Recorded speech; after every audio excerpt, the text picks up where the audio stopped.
አርሰናል ሁሊያን አልቫሬዝ ለማስፈረም ፈጣን ስምምነት ላይ ለመድረስ ከጀርባ እየሰራ ነው አለ። አርሰናል አዲሱን የውድድር ዘመንና የቅድመ የውድድር ዘመን ከመጀመሩ በፊት አልቫሬዝን ለማስፈረምና ውሉን ለማጠናቀቅ እየሞከረ ነው እና እሱን ለማስፈረም የሚደረገው ፉክክር እየቀነሰ ነው እና ፈላጊ ክለቦች እየተመናመኑ መጥተዋል አለ። ስለዚህ አሁን የሉም ክለቦቹ የሚባሉት ክለቦች እነ ማድሪድ እነ ባርሳ የሉም። ምክንያቱም ጠንከር ብሏል አትሌቲኮ ማድሪድ ለዛው ለስፔን ክለቦች በተለይ ለሪያል ማድሪድና ለባርሳ አልሸጥም ብሏል።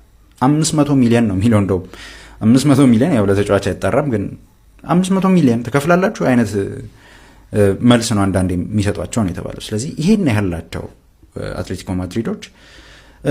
ከዛ ሚጉኤል ዴኒኒ ምን አለ? አርሰናል የሁሊያን አልቫሬዝን ስምምነት ለማጠናቀቅ መገፋፋቱን ቀጥሏል፣ ነገር ግን አሁንም የገንዘብ አለመግባባት አለ።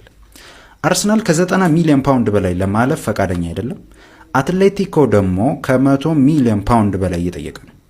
የስፖርቲንግ ዳይሬክተር አንድሪያ ቤርታ ደግሞ ድርድሩን እየመሩ ነው፣ ድርድሩን እየሰሩበት ነው ቢሃይንድ ሲን።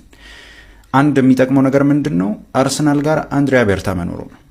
አንደኛ ጥሩ ወኪል ነው፣ ሁለተኛ ደግሞ ከአትሌቲኮ ማድሪድ ጋር ኮኔክሽን አለው።